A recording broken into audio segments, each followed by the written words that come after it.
भाई, बायो पढ़ने का तरीका क्या होना चाहिए? सबसे पहले तो बायो में क्वेश्चंस लगाओ, लेकिन लिमिटेड लगाओ। मतलब ये कुछ लोग होते हैं ना, इधर उधर की किताबें लगाते हैं, यूजलेस, बिल्कुल नहीं लगाना चाहिए। बायो में सिंपल सी बात है, अगर आपकी थ्योरी स्ट्रांग है, क्वेश्चन कैसा भी आए बन जाएगा। थ्योरी क्वेश्चन करो, लेकिन लिमिटेड करो। ये नहीं कि फिजिक्स केमिस्ट्री में जैसे न्यूमेरिकल ढेर सारे करते हैं वैसे बायो में भी लग जाए, नहीं। बायो में थ्योरी पर ज्यादा फोकस करें। अगर थ्योरी आती है तो क्वेश्चन बनेंगे। मैं सिंपल सा लॉजिक देता हूं लोगों को। आपने मान लो बहुत मेहनत करी, 1 लाख क्वेश्चन प्रैक्टिस कर लिए बायो के। अब उन 1 लाख क्वेश्चन में से कितने क्वेश्चन आ जाएंगे नीट में? एक भी आने के चांस रेयरेस्ट ऑफ रेयर है, एक भी आने के। लेकिन उस 1 लाख क्वेश्चन प्रैक्टिस के दौरान में अगर आपने थ्योरी पढ़ी होती तो मैक्सिमम क्वेश्चन करके आते। तो बायो में थ्योरी पर ज्यादा फोकस करें, क्वेश्चन करें, लेकिन लिमिटेड करें। बायो को पढ़ने की बात जहां तक की है, देखो मान लो 1.5-2 घंटे आपने पढ़ लिया। 1.5-2 घंटे पढ़ने के बाद एक ब्रेक लें 15 से 20 मिनट का। 1.5-2 घंटे पढ़ लिया, 15-20 मिनट का ब्रेक लें। चाय, कॉफी, बिस्किट, जो खाना पीना है खाओ, और उस दौरान सोचो कि इन 1.5-2 घंटे में मैंने क्या पढ़ा है, मुझे क्या याद है। ट्राई टू रिकॉल करना है कि मैंने क्या पढ़ा है, मुझे क्या याद है। नहीं, दिमाग में ना चलाओ, क्योंकि दिमाग में चलाता है इंसान तो इधर उधर भी सोचने लगता है। अब तो बोलना शुरू कर दो, मैंने ये पढ़ा, फिर ये पढ़ा, फिर ये पढ़ा।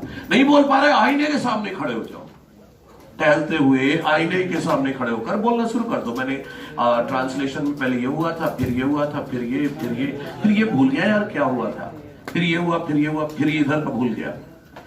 आप इसके बाद जो जो भूल गए उसे दोबारा देख लो। 2-4 पॉइंट भूले होगे, दोबारा देख लो। ये 2-4 पॉइंट अभी अभी आप भूले थे ना, इससे जब दोबारा देखोगे ना, अब दोबारा कभी नहीं भूलोगे। पता है क्यों? क्योंकि अब ये एक घटना से जुड़ चुकी है, एक इवेंट से जुड़ चुका है कि जब मैंने पढ़ा था ना तो ये लाइन भूल गया था, तो लंबे समय तक याद रहेगा। ठीक, एक बार अब रिकॉल करके आप अपना दूसरा टॉपिक पढ़ो। उसमें भी कोई भी टॉपिक पढ़ो, रिकॉल जरूर करो ब्रेक लेकर। इसके बाद बायो की आगे की बात करता हूं। मॉर्निंग ब्रेकफास्ट किया। अब ब्रेकफास्ट के दौरान ब्रेकफास्ट खाते जाओ और सोचो कल रात में क्या पढ़ा था बायो में, मुझे क्या याद है। लंच के दौरान एलन आते समय, एलन जाते समय, एलन आते समय, एलन से जाते समय, कल रात में क्या पढ़ा था, क्या याद है। मतलब बायो मैंने जो कल रात में पढ़ी थी, आज नया पढ़ने के पहले 3 से 4 बार मुझे रिकॉल करना चाहिए। कब रिकॉल करना चाहिए? पढ़ाई वाले टाइम पे नहीं। ब्रेकफास्ट कर रहा हूं, लंच कर रहा हूं, डिनर कर रहा हूं, उस समय तो पढ़ाई नहीं चल रही ना, उस समय दिमाग में रिकॉल करना है। पढ़ाई का टाइम नहीं वेस्ट करना है, जो एक्स्ट्रा टाइम है उस पर करना है। अगर 3 से 4 बार रिकॉल कर लिया ना, तो आपकी मेमोरी स्ट्रांग हो जाएगी उस टॉपिक के लिए। इमेजेस के फॉर्म में डाटा सेव होगा आपके ब्रेन में। जैसे क्वेश्चन पढ़ोगे पूरा डाटा सामने होगा कि ये था, इस टॉपिक में मैंने ये पढ़ा था, हाँ ये आंसर होगा। एक परफेक्शन। मैं कई बच्चों को ऐसा जानता हूं जो कभी भी 260-70 से ऊपर नहीं गए। 3 हफ्ते का जो ये गैप होता है उसमें रिकॉल कर करके वो 310, 320, 340 तक गए, एक माइनर में ही। इतना इंपैक्ट होता है रिकॉल करने का। एक काम बता दिया मैंने। दूसरा काम, टेस्ट में जब भी आसान क्वेश्चन आए उसे 2 बार पढ़े फिर आंसर दें, क्योंकि मैक्सिमम निगेटिव आसान क्वेश्चन होते हैं, क्योंकि हम इग्नोर करते हैं उन्हें। जबकि आसान क्वेश्चन भी 4 नंबर देकर जाएगा, टफ क्वेश्चन भी 4 नंबर ही देकर जाएगा। 2 बात हो गई। तीसरी बात, जब टेस्ट दे रहे हैं 10 क्वेश्चन, सोचो आप पेपर खोले और 10 क्वेश्चन ऐसे आ गए शुरुआत में ही, हिल ही नहीं रहे आपसे, अब आप खत्म। यही बोलोगे ना कि अब तो गया। लेकिन हो सकता है 170 क्वेश्चन ऐसे हो जो फटाफट आपसे हो रहे होंगे, लेकिन अगर उन 10 क्वेश्चन को देख लिया तो हो गया गड़बड़। तो इसीलिए मैं बोलता हूं 10 क्वेश्चन लगातार आसान आ जाए तो ज्यादा खुश नहीं हो जाना है, क्योंकि खुशी से भी गलत करके आओगे। 10 क्वेश्चन लगातार टफ आ गए तो दुखी नहीं होना है, 10 क्वेश्चन आसान आ गए तो ज्यादा खुश नहीं होना है। मतलब मेरा कहने का मतलब है, एग्जाम हॉल में हमें पैसिव रहना चाहिए, ना हाइपर होना है आसान देखकर, ना हाइपो हो जाना है टफ देखकर। हमारा काम है कि ये टाइम जो दिया गया है, एक प्रोजेक्ट है 3 घंटे का, आगे ये खत्म कर लेंगे, बाद में सोचेंगे।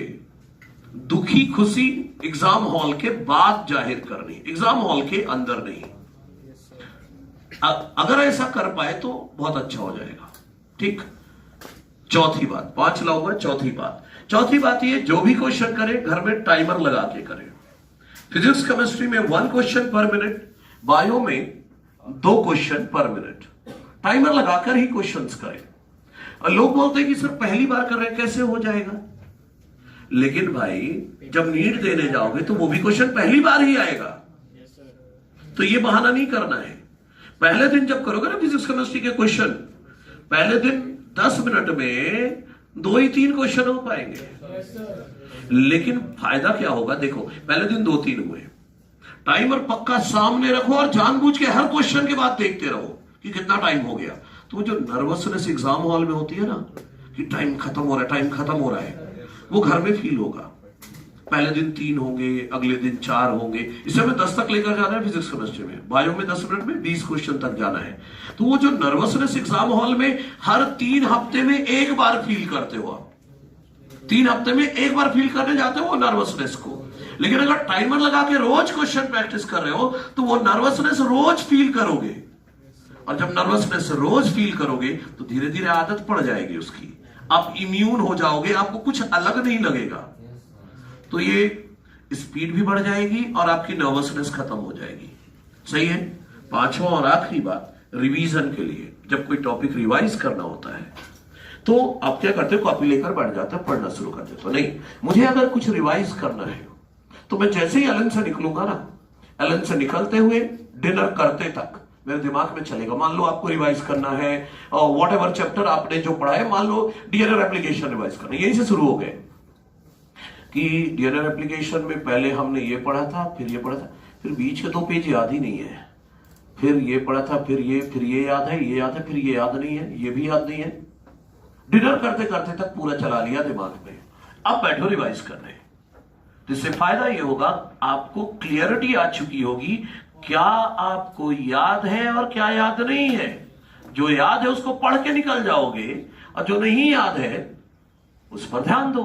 ब्लाइंडली बैठते हो तो लगता है जो पता है वो भी याद करते बैठते हो, तो वेस्ट ऑफ टाइम करते हो। तो इससे रिवीजन थोड़ा फास्ट हो जाएगा। सही है। कोटा में है सिर्फ पढ़ाई करनी है, मतलब ये जान लो, मैं तो सिंपल कहता हूं, जितना दम है सारा लगा दो। मतलब लाइफ को ना हील पे ना रखो, टो पे रखो। मतलब थोड़ा नहीं समझे? मतलब लाइफ को लग्जरी में ना रखो, कंफर्ट जोन से बाहर निकलना होगा। हम क्या करते हैं? कंफर्ट जोन में, यार पढ़ लिया, बस नींद आ रही, चलो सोते हैं, ये होता है, चलो ये करते हैं। नहीं होना चाहिए। टारगेट ये होना चाहिए कि मैं यहां सोने नहीं आया हूं, ना टाइम पास करने आया हूं, ना मूवी देखने आया हूं, ना मॉल घूमने आया हूं। ये तो मेरी सिटी में भी है, यही करना होता तो वहां कर लेता। तो ये जो ड्यूरेशन है, अगर इस ड्यूरेशन को अच्छे से यूज कर लिया तो पूरी जिंदगी लग्जरी में गुजरेगी, और अगर ये ड्यूरेशन अगर बर्बाद किया तो पूरी जिंदगी बर्बाद हो जाती है। तो सिर्फ ये पर्टिकुलर टाइम तो थोड़ा सा टफ टाइम है, थोड़ा सा यूज कर लो इसे। मतलब अपने आप को थोड़ा सा क्या करना चाहिए? एक्सप्लॉइट करना चाहिए। हाँ, अपने आप को थोड़ा सा एक्सप्लॉइट करें। आप अपनी बॉडी को जितना रेस्ट देंगे, आपकी बॉडी उतना रेस्ट मांगेगी। आप संडे को अगर 10 बजे सोकर उठते हो, इसके बाद सो के उठोगे ना, तब भी लगे यार थोड़ा थकान हो रही, थोड़ा और सो लेता। अब बाकी दिन जब पढ़ना होता है तो 6 बजे उठ जाते हो तो भी रिलैक्स रहता है। तो मेन थिंग इज बॉडी हमारे कंट्रोल में होनी चाहिए, है ना। ये नहीं ब्रेन ने बोला यार बस बहुत हो गया। मैं अपनी बताऊं, मैं जब पढ़ाई करता था, मुझे रात की पढ़ाई ज्यादा पसंद थी। मैं रात में ही पढ़ता था। रात में जैसे मुझे पढ़ना है और नींद आ रही हो, अगर पढ़ना तो है ही है, नींद आ रही है तो मैं नील डाउन हो जाता था, घुटने के बल फर्श पे। ठंड का सीजन है तो ठंड लग रही है, और नील डाउन घुटने के बल, तो घुटने में दर्द होगा, घुटने में दर्द होगा तो नींद तो उड़ जाएगी। कॉपी रख दी बेड पर, और घुटने के बल नील डाउन होकर फिर ऐसे करके पढ़ता था। तो उससे क्या होगा कि नींद तो गायब हो जाएगी, और जब नींद गायब हुई तो आराम से बैठ के पढ़ लो। ठीक है? Yes sir. तो मतलब यह है कि कुछ भी करो, सिर्फ पढ़ना है, ये टाइम यूज कर लो, मतलब सिंसियरिटी आ जाए। अपन मौज मस्ती, देखो मैं कहता हूं 1 घंटे रोज निकालो मौज मस्ती के, लेकिन वो क्लास में नहीं होना चाहिए। मौज मस्ती मतलब टोटल मौज मस्ती, उस टाइम कुछ ना सोचो, लेकिन बाकी टाइम से पढ़ाई करनी है, क्योंकि जो ऐसा करेगा वही डॉक्टर बनेगा। जब आप मौज मस्ती कर रहे हैं तो ये ध्यान रखो कि भारत में कहीं और कोई एक चैप्टर निपटा रहा है उस समय, और वो आकर आपसे ही कंपीट करने वाला है, तो कौन जीतेगा? है कि नहीं? तो सिंसियर मोड पर आ जाओ और मस्त होकर पढ़ाई करो, और जो पढ़ेगा उसका सिलेक्शन होगा, नो डाउट। मुझे हर साल विक्ट्री सेलिब्रेशन में कई ऐसे बच्चे मिलते हैं जो बिलो एवरेज होते हैं। मैं तो कभी कभी पूछ लेता हूं, तू क्यों आया? बाद में पता चलता है यार गलत पूछ लिया। बोलते सेल्फी लेने के लिए आता है ना विक्ट्री सेलिब्रेशन में, तो बोला तू क्यों आया? सर मेरा सिलेक्शन हो गया। वो अच्छा ठीक है, फिर सेल्फी ले ले भाई। तो ये जान लो, ये सिलेक्शन किसी का भी हो सकता है। ये ना सोचे कि मेरा नहीं होगा, उसका नहीं होगा। ये रिहर्सल पेपर है, जो भी है, इनसे आपका सिलेक्शन नहीं डिसाइड होगा। सिलेक्शन डिसाइड होगा उस दिन 200 मिनट में क्या करके आओगे। मैं तो कहता हूं जितनी तरह की गलतियां होती है कर डालो, और लिख के रखते जाओ कि क्या क्या गलती कर सकते हैं हम, और सारी कर डाली, अब वहां जाकर नहीं करनी है। हर टेस्ट पेपर तभी कंप्लीट मानो, वहां से आगे टेस्ट पेपर कंप्लीट हो गया नहीं होना चाहिए। टेस्ट पेपर देखकर आने के बाद जब आंसर की मिल जाए आपको, एनालिसिस करो उसकी, कॉपी में पेज में लिखो। क्वेश्चन नंबर 1 अच्छे से नहीं पढ़ा इसलिए गलत हुआ। क्वेश्चन नंबर 5 न्यूमेरिकल अप्रोच गलत लगाया, कॉन्सेप्ट गलत लगाया। क्वेश्चन नंबर ये गलती कर दी इसलिए गलत हो गया। तो पूरे 180 क्वेश्चन की एनालिसिस करके पेज में चिपका के दीवार पे लगा लो। 3 हफ्ते तक वो दिखना चाहिए आपको अगले माइनर के लिए कि पिछली बार ये गलत करके आया था, अगली बार नहीं करना है। तो जब एनालिसिस पूरी कर लो तब समझो टेस्ट पेपर पूरा हो गया, उसके पहले नहीं। सही है? Yes sir. बाकी बातें करते रहेंगे, पढ़ाई करें, है ना? Thank you so much sir.